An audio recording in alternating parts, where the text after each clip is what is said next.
tie mo no wonim ye nchi ho bia o ya no ya kobolo preachers hwa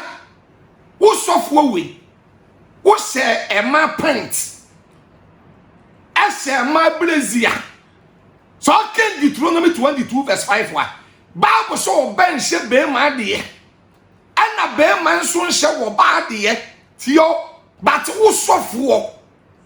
atumi ko se ema Pant pastor eko se Brazil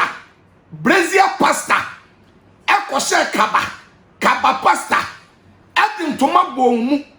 entoma ebomu tumi di gina puppet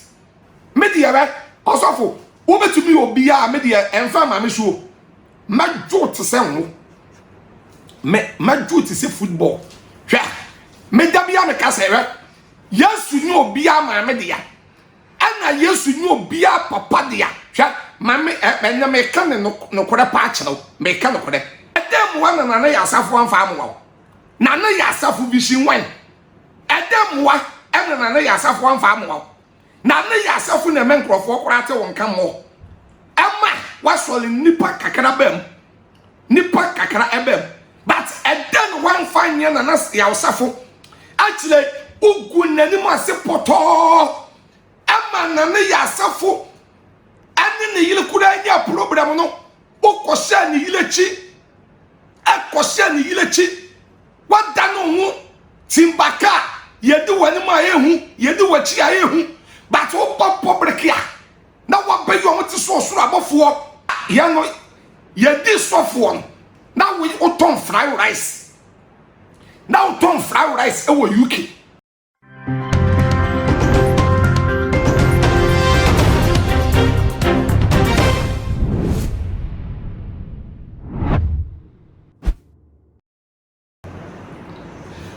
Ewradi shira obi bia wo tie me media de Sofo Kumchacha na beye last week na me dressy issue bi efa Sofo ya oye tie a ye friend Sofo Kofi Oduro ni issue be na ba ya me dressy about say wa obatu wiase nyumu bia no ono kan ye owu abatu wiase nyumu bia no eye bone na wutia eye bone na mutia mu be kobro nsam jam ana Sofo Kumchacha me be dress se sabe bro nsam jam ayi obi asedia ana enye obi ani edia ana heaven enye obi ase ani edia so obi ntumi nkyere de obekọ buru nsam jam ana obi ntumi nkyere de obekọ heaven adentina prophet Kumchacha America sa wo wudi kire wo bi se obekọ buru nsam jam no Paul kan say bi of 1 Corinthians chapter 10 verse 12 sa de ye ni se wo gina won ya won nso hwe yie ana wan hwe ase ana ye nyina ye wo wi ase no Romans chapter 3 verse 23 say ya ye bone amenyame ye no nyam aboyen ana ukana Isaiah 64 verse 6 ya Bible say ya detene ne kura ati se wonyame ye nim ntomago ati na bra ye che wo ba adwamanfo ne ba Yesu nchen no John chapter 8 no Yesu katena Pharisee say de onye bone da onto bo mo ba na obi ogina obi aye bone cause obi owa ofen krofo yele obi fen krofo okun obi yazan obi ye kontompon obi so mboso eti obi antuni antobo amo oba no na the Sofo Kumchacha American say issue yi ba ya me so me kire amadwen no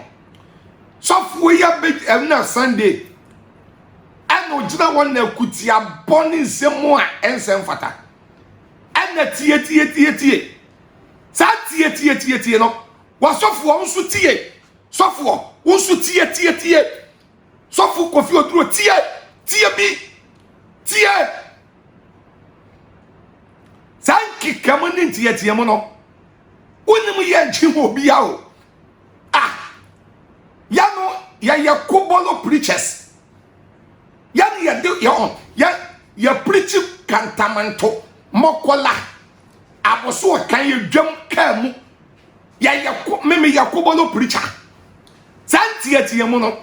aje Bible school ni Sofo e na obetumi di ya wi ni no na de ampesa me catch on say na you obegina waso dem wa okay kan no and you totally bad dash one say o si wo bi kwotu wi asenyum kwotie wi asenyum a on kwa heaven twa wo Sofo we wo se e ma Pant e se ma Brazil ebo e se kaba adintoma bowumu ewo waso dem e de dina pulpit e preach ye ya can Deuteronomy 22 verse 5 so can Deuteronomy 22 verse 5 wa Bible so ben she be ma de ana be man so nche wo ba de tio Deuteronomy 22 5 ben she be ma de be man so nche wo ba de but wo Sofo atumi ko she ma Pant pastor eko she Brazil pastor eko she kaba pastor adintoma bomu entoma ebomu tumi di gina pulpit on kan Bible nsia Bible to seme et wonnim Deuteronomy 22:5 say no ewo ho eti na da bia of Kumchacha make say obie ni wiase wo ye perfect sabe memeti wo menya perfect ana wo Kofi Oduro wo nya perfect because wo be Kenya msembe wie bia be 30 minutes no kwasia nko ewo mu nko Kofi Oduro to me check nya 10 Matthew chapter 5 verse 22 enso sa obi bia wo be sini nu ya se wraka ana kwasia no wadi fo wo nyame yanim Matthew chapter 5 verse 22 Bible so obi obasini nu ya se wraka a obasini nu ya kwase bia no wadi fo wo nyame yanim eti wo sa kwase wo ba ya so le be wie no waka be 30 kra enu kra no nyame yanim ye bone eti dia me pasa me ka me dress no se we Sofo me dia we Sofo wo betumi obi a me dia enfa ma me so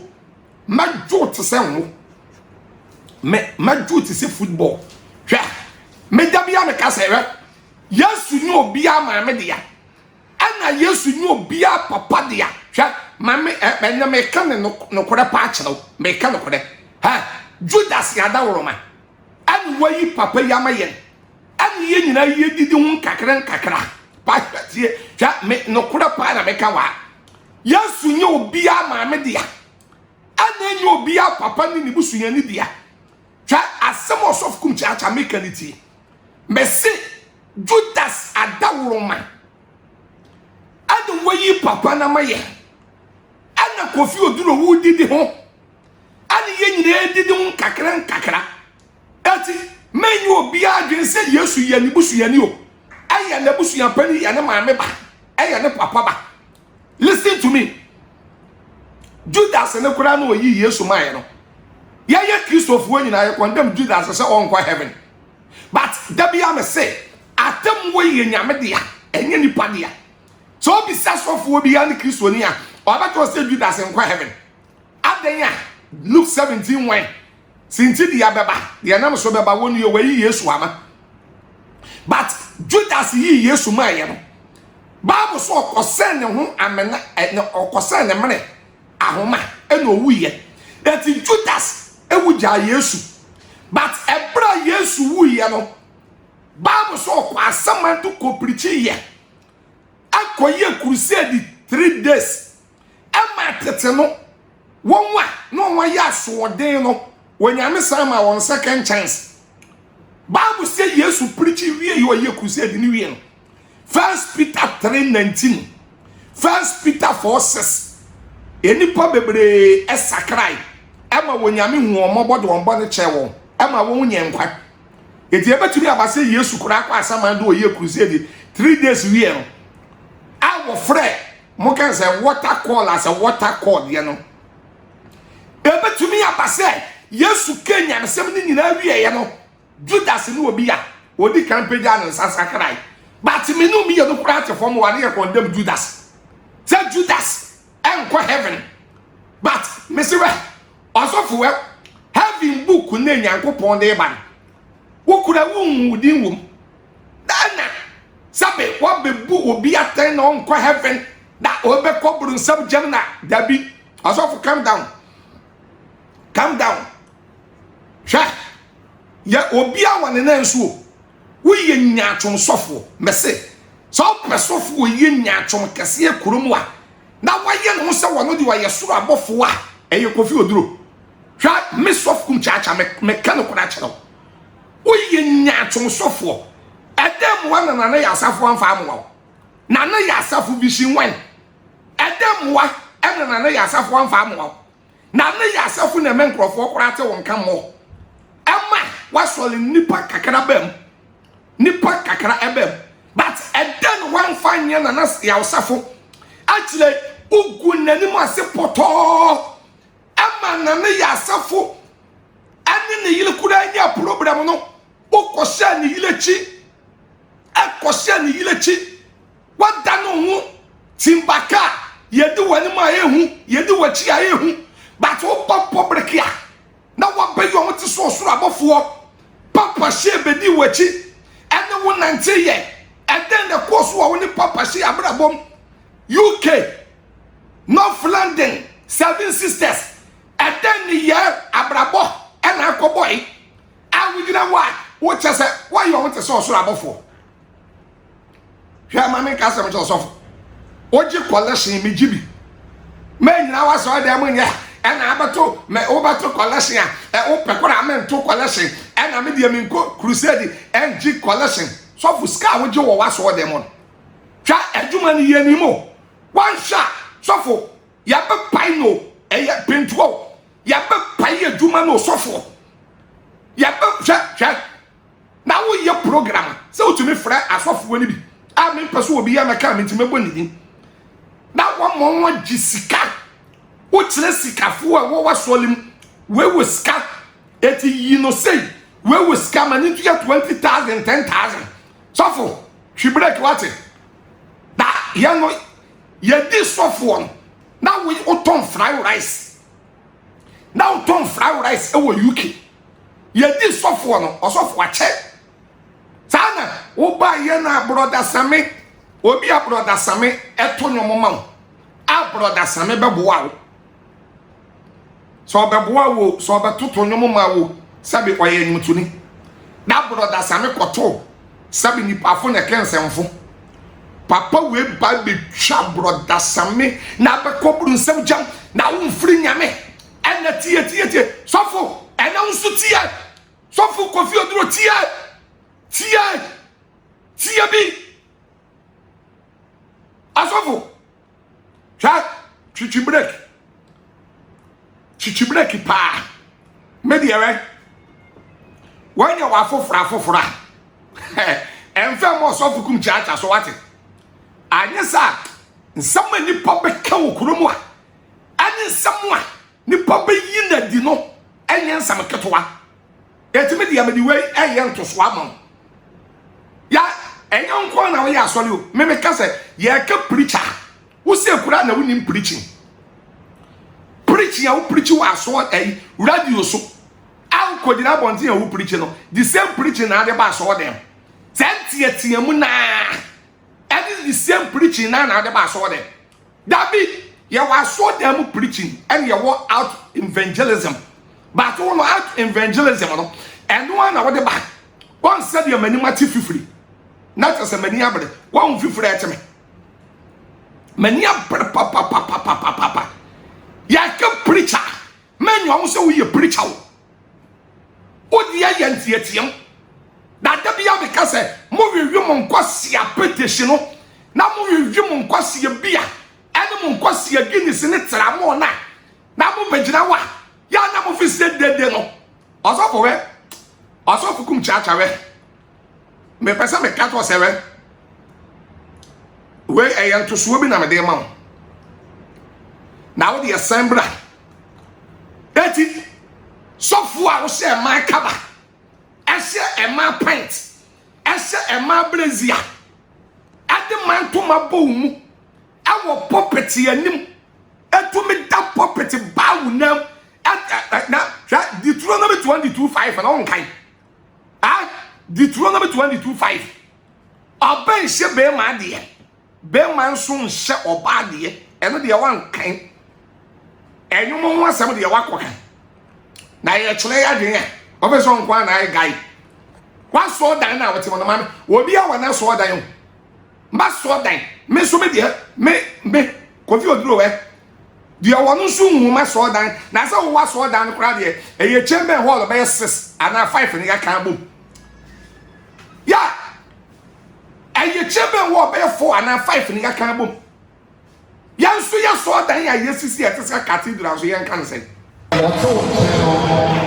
Cancer say we are many of us here. Oh, cancer is saying we are many of us here. The cancer say we are many of us.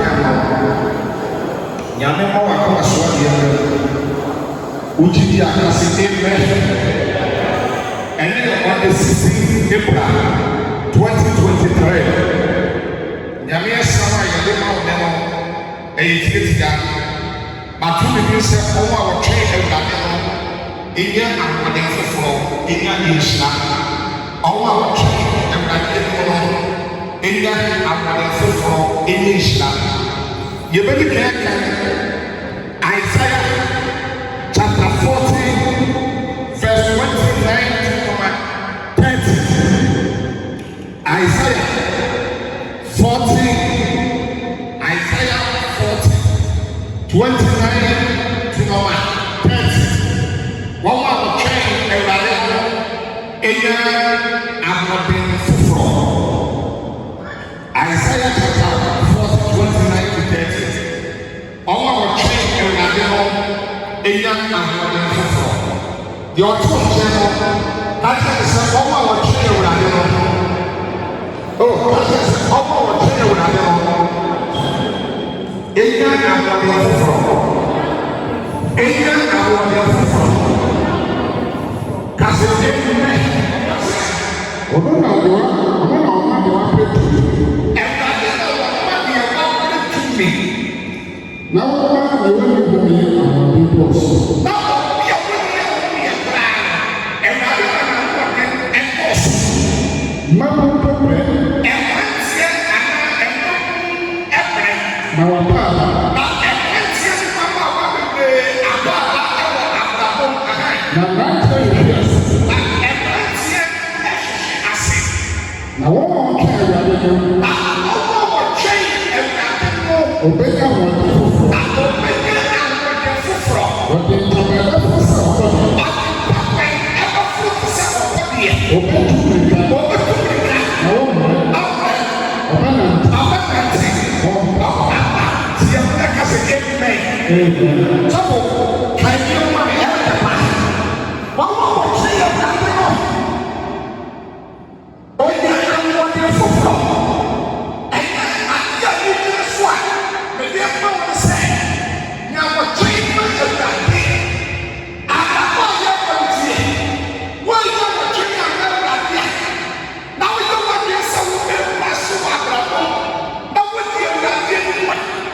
na ye chamber wo be 4 5 and ya kan bom na nipa 50 kura atema na yema